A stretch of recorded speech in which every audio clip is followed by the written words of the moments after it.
जी तो अस्सलाम वालेकुम नाज़रीन, JJTV के प्लेटफॉर्म से मैं आपका अपना भाई सोनू सुल्तान आपकी खिदमत में हाज़िर हूँ। नाज़रीन, जैसा कि आप जानते हैं, हर रोज़ नई खबर के साथ हम आपकी खिदमत में हाज़िर होते हैं। जैसा कि आप जानते हैं कि काफ़ी दिनों से हमारा कोई वीलॉग नहीं आया और उसकी वजह ये थी कि कुछ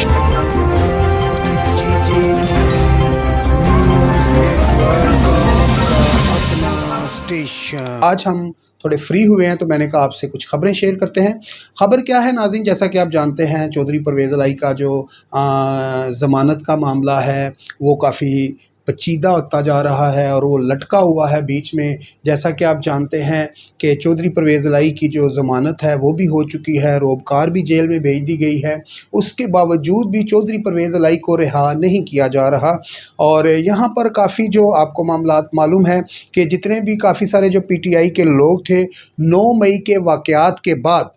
जिन जिन लोगों ने प्रेस कॉन्फ्रेंस की और PTI को छोड़ने का ऐलान करती है तो उनके सारे मुकदमात ख़त्म हो जाते हैं, वो ड्राई क्लीन हो जाते हैं। इसी तरह की एक ड्राई क्लीन मशीन आई थी 2014 में। जो शख्स PTI में शामिल हो रहा था 2018 तक उसके जितने भी कह लें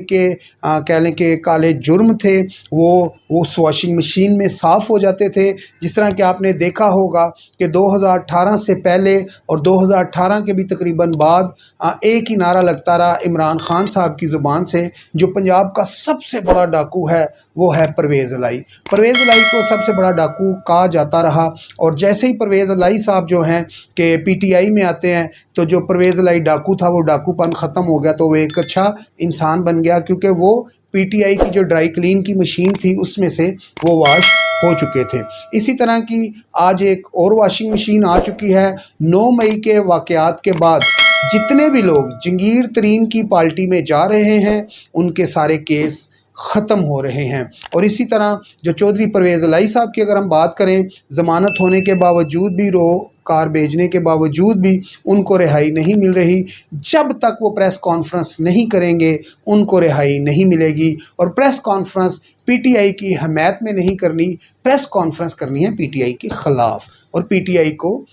खैराबाद कहना होगा, PTI को छोड़ना होगा परवेज़ इलाही को, फिर ही वो यहाँ से जा सकते हैं। जैसा कि आपने देखा होगा नाज़रीन की खबरें भी आप सुनी होंगी आप लोगों ने कि चौधरी शुजात साहब जो हैं वो 3 दफ़ा जेल में गए चौधरी परवेज़ इलाही को ये कहने के लिए कि घर वापस आ जाओ, अपनी जमात है, अपनी सियासत है, अपना एरिया है, अपना इलाका है। सारे मामलात के बावजूद चौधरी हमें जो ज़राए से जो खबर मिली है कि चौधरी परवेज़ इलाही साहब ने कहा जी मैं आना चाहता हूँ, मोनस इलाही साहब नहीं मानते। तो मोनस इलाही साहब को हमें यह भी इतला मिली कि जेल खाना में ही बैठ के चौधरी शुजात साहब ने चौधरी परवेज़ इलाही साहब की बात भी कराई। चौधरी शुजात साहब ने उसको समझाने की भी कोशिश की और जो चौधरी कह लें कि मोनस इलाही साहब हैं वो अभी तक अपनी ज़िद पे अटके हुए हैं कि मैंने PTI के साथ चलना है, ना कि काफ लीग के साथ। तो अभी तक जो चौधरी कह लें कि मोनस इलाही हैं वो अभी तक इस चीज़ पे अटके हुए हैं। यहाँ पर हमारे जो काफ़ी सारे लोग हैं वो ये बात कर रहे हैं कि जब भी कोई मुसीबत आती है अपने घर में या किसी बड़े पे, किसी बुज़ुर्ग पे, तो उसके कह लें कि जो सारे मामलात होते हैं वो आके कौन डिफेंड करती है, उसकी औलाद आके उसको सेव करती है। औलाद हमेशा संभालती है अपने बाप को आके। और यहाँ पर जैसा कि आप देख सकते हैं कि चौधरी परवेज़ इलाही इस वक्त बूढ़ी जान है और काफ़ी सारे उनको कह लें कि हमने देखा है कि जब वो गिरफ़्तार हुए थे 9 मई के वाक़यात के बाद तो उनने काफ़ी बचने की कोशिश की। और चौधरी परवेज़ इलाही जब गिरफ़्तार हुए तो अच्छे खासे सेहतमंद थे और जितने दिन हो गए हैं उनको कह लें कि पुलिस की हिरासत में और वो काफ़ी कमज़ोर भी लग रहे हैं और काफ़ी बीमार भी लग रहे हैं। और काफ़ी सारी ऐसी कह लें कि जो शिद्दत है वो पाई भी जाती है चौधरी परवेज़ इलाही में। चौधरी परवेज़ इलाही जो हमारे ज़राए से ख़बर है वो ये है कि चौधरी परवेज़ इलाही साहब अब वापस आना चाहते हैं काफ लीग में, लेकिन मोनस इलाही साहब अटके हुए हैं। मोनस इलाही साहब को भी यहाँ पर हम मैसेज देना चाहेंगे कि जो हमारी पंजाब की सखाफ़त है, जो पंजाब का कह लें कि रूल है, जो कल्चर है हमारा कि माँ बाप से पहले औलाद आगे होती है, कि माँ बाप पे कोई मुसीबत ना आए, पहले असी जवान पुत्र साढ़े सीने हाज़र ने। और अगर हम देखा जाए चौधरी मोनस इलाही को, तो मोनस इलाही साहब बैठे हुए हैं अमेरिका में, कभी इंग्लैंड में, कभी कहीं, कभी दुबई में कॉफ़ी पी रहे हैं, कभी कहीं। तो बाप उनका यहाँ पर जेलों में रुल रहा है। एक छोटी सी ज़िद है कह लें कि मोनस इलाही साहब की, अगर वो तोड़ दें तो ये सारे मामला ठीक हो सकते हैं। जैसा कि मैंने आपको पहले बताया, एक वॉशिंग मशीन आई थी पीटीआई की, उसमें जो भी जाते थे वो सारे साफ़ हो जाते थे, इमरान खान साहब की नज़र में अच्छे हो जाते थे। और आज भी जो पीटीआई से बाहर निकलता है वो बुरा हो जाता है, जो पीटीआई में चला जाता है वो अच्छा हो जाता है। इसी तरह जहांगीर तरीन साहब की अब पार्टी आ चुकी है इस्तेकामे पाकिस्तान, और उसमें भी अगर आप देखा जाए तो जो लोग जा रहे हैं उनके ऊपर 9 मई के हवाले से कोई मुकदमात नहीं बन रहे, उनको बाइज़्ज़त बरी किया जा रहा है। और जो लोग पीटीआई को खैराबाद नहीं कह रहे उनके ऊपर मुकदमात बने जा रहे हैं। काफ़ी सारे जो पीटीआई के कह लें कि रहनुमा हैं, एमपीए, एमएनए, काफ़ी सारे लोग भागे भी हुए हैं, छुपे भी हुए हैं 9 मई के वाक़यात के बाद। और जो लोग कह लें कि प्रेस कॉन्फ्रेंस कर रहे हैं और जो अपनी जमात पीटीआई को खुदा हाफिज़ कह रहे हैं वो बचते जा रहे हैं, और जो खुदा हाफिज़ नहीं कह रहे वो फंसते जा रहे हैं। नाज़रीन, बात करेंगे कि अब तकरीबन 26 से 27 दिन रह चुके हैं निगरान सेटअप आने में। जो वफाक की हुकूमत है वो ख़त्म होने जा रही है, और जो आपको मालूम है पिछले दिनों में कह लें कि दुबई में जनाब नवाज शरीफ साहब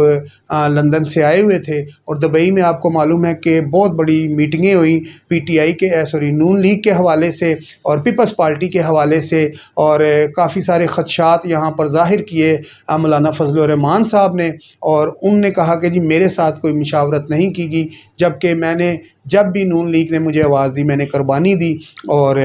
मुझे इन सारे मामलात में नहीं बिठाया गया, मेरे से मशावरत नहीं की गई, क्योंकि पीडीएम का सरबराह मौलाना फजल रहमान साहब है, और इस वक्त अगर हुकूमत देखी जाए तो वो पीडीएम की है, और पीडीएम के जो सरबराह हैं वो इस टाइम कह लें कि मौलाना फजल रहमान साहब हैं। और यहाँ पर जितनी भी मीटिंगें हुई मौलाना फजल रहमान साहब से मशावरत नहीं की गई। इस वजह से मौलाना फजल रहमान साहब जनाब नवाज शरीफ से, जनाब शहबाज शरीफ साहब से, पीपल्स पार्टी से अच्छे खासे कह लें कि नाराज़ थे, और फिर उनको जनाब नवाज शरीफ साहब ने उनको बुलाया, स्पेशली उनसे मुलाकात की, फ़ोन पे भी उनसे बात हुई, फिर उनके जो गिले शिकवे थे वो दूर किए गए। और फिर जो आपने जैसा कि आपने देखा केपीके का कह लें कि जो सेटअप था उसके हवाले से काफ़ी बात हो रही थी। परवेज़ खटक साहब के हवाले से भी, परवेज़ खटक साहब के कह लें कि उन्होंने ऐलान किया था कि मैं अपनी जमात बनाने जा रहा हूँ, अभी तक उन्होंने अपनी जमात तो नहीं बनाई, लेकिन जो ज़राए से ख़बरें आ रही हैं और जो सियासी कह लें कि मीडिया पे कह लें कि जो ख़बरें गर्दिश कर रही हैं वो यही हैं कि जो है कि परवेज़ खटक साहब जो हैं वो अपनी पूरी जमात के साथ, पूरे पैनल के साथ, काफ़ी बड़ा कद है उनका केपीके में सियासत में, और परवेज़ खटक साहब जो है सुनने में ये आ रहा है कि नून लीग में शामिल हो रहे हैं। और जो नून लीग है, जिस तरह के मरियम शरीफ साहबा हैं, और कह लें कि इस वक्त के जो वज़ीर आज़म हैं मियां मोहम्मद शहबाज शरीफ साहब, उनने काफ़ी सारी इनकी कह लें कि इंक्वायरी भी करवाई, लोगों से पूछा गिछा कि ये कैसा बंदा है। तो वहाँ से भी कह लें कि जो मुस्लिम लीग नून के सरबराह थे उनको कोई रिपोर्ट नहीं मिली परवेज़ खटक साहब के हवाले से। उन्होंने कहा जी देख लें, इतने साल इमरान खान साहब के साथ रहने के बावजूद भी ये बंदा उनका नहीं बना, तो नून लीग का कैसे बनेगा। तो क्योंकि नून लीग का कह लें कि अपना भी काफ़ी बड़ा सेटअप है केपीके में, तो अगर परवेज़ खटक साहब आ जाते हैं इसमें नून लीग में, तो नून लीग के लिए जिन लोगों ने कुर्बानियाँ दी, जेलें काटी केपीके से, तो वो किधर जाएंगे। क्योंकि ज़ाहिर बात है जब इलेक्शन होता है तो फिर टिकटें जो होता है सरबराह वो कहता है जी इसको दो, उसको दो, उसको दो, और जो पुराने लोग हैं परवेज़ खटक कहेगा इसको दो, जो पुराने लोग नून लीग के हैं वो कहेंगे इसको दो। तो वहाँ पर काफ़ी बड़ी कह लें कि एक जो मसला बनता हुआ नज़र आ रहा है सियासत में, वो कोई सेटअप नहीं नज़र आ रहा। तो लिहाजा बहरहाल जो इस वक्त की जो हमारे ज़राए से ख़बरें हैं वो यही हैं कि जो परवेज़ खटक साहब हैं वो नून लीग में आ रहे हैं, और अभी ये कन्फर्म रिपोर्ट नहीं, और जैसे ही कन्फर्म रिपोर्ट होगी हम आपसे शेयर करेंगे। और जो जैसा कि मैंने आपको पहले भी बताया कि जो इस वक्त की हुकूमत है उसके पास 26 से 27 से 28 दिन रह चुके हैं, ये हुकूमत जो है ख़त्म हो जाएगी और निगरान सेटअप आ जाएगा। और जो कह लें कि जनाब नवाज शरीफ साहब के सेक्रेटरी थे उनका फ़वाद हसन फ़वाद साहब का काफ़ी नाम आ रहा है कि उनको वज़ीर आज़म के लिए कह लें कि नामज़द किया जा रहा है, उनके नाम के ऊपर काफ़ी गौर की जा रही है फ़वाद हसन फ़वाद के नाम के हवाले से। और जो इस वक्त कह लें कि सर्कल में कह लें कि फेवरेट नाम है वो फ़वाद हसन फ़वाद ही है वज़ीर आज़म के लिए। और क्योंकि इस वक्त की जो हुकूमत है उनकी कोशिश ये है कि जो हुकूमत है, जो इस वक्त वफाक की हुकूमत है, जो पीडीएम की हुकूमत है, उसको 1 या 2 दिन पहले अगस्त में गिरा दिया जाए, ताकि अगला जो कह लें कि निगरान सेटअप का कह लें कि जो हुकूमत होगी वो तकरीबन 3 माह तक चल सके। अगर अपनी मुद्दत पूरी करती है ये हुकूमत, असम्बलियाँ तहलील नहीं करती, वफाक यानी कि शहबाज शरीफ साहब, पीपल्स पार्टी, मौलाना फजल रहमान साहब, अगर ये जो इस वक्त का इनका जो पूरा बनता है टाइम पीरियड बनता है, अगर इसको पूरा नहीं करते, एक आधा दिन पहले तोड़ेंगे, फिर निगरान सेटअप जो है वो 3 माह तक बैठेगा और फिर 90 दिन में इलेक्शन होंगे। अगर ये टाइम पीरियड पूरा करते हैं तो फिर ये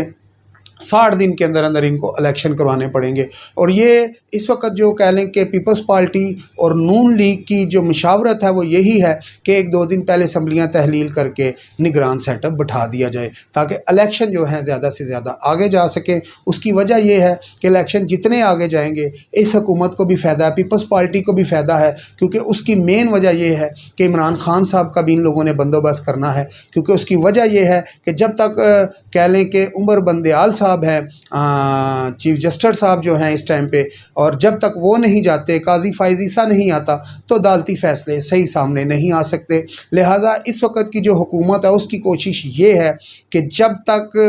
कह लें कि काजी फ़ाइज़ ईसा साहब नहीं आते तो ये जो है इलेक्शन को ज़्यादा से ज़्यादा लटकाया जाए। तो इसलिए असम्बलियाँ तहलील करने का जो फ़ैसला है कि 1-2 दिन पहले असम्बलियाँ तोड़ दी जाएंगी वफाक की, तो फिर उसके हवाले से ये होगा कि इलेक्शन 3 माह बाद होंगे 90 दिन में। तो अगर टाइम पीरियड पूरा करती है ये हुकूमत तो फिर इलेक्शन 2 माह में होंगे, यानी कि 60 दिन में। तो इसलिए इस हुकूमत की कोशिश ये है कि जिस तरह माजरा जी जिस तरह के इस हुकूमत ने या कह लें कि PTI ने 2018 में नवाज शरीफ को यानी कि शेर को कैद करके इलेक्शन करवाए थे। नवाज शरीफ अंदर, मरियम शरीफ साहबा अंदर और सारी क़यादत तकरीबन अंदर थी, और ये इलेक्शन हुए 2018 में। तो जनाब इमरान खान साहब PTI यानी कि इस वजूद में आई, और वजूद में आने के बाद जिस तरह इन लोगों ने मुल्क को कह लें कि चलाया बनाया, ये आप सबके सामने है। ना हम तनकीद करेंगे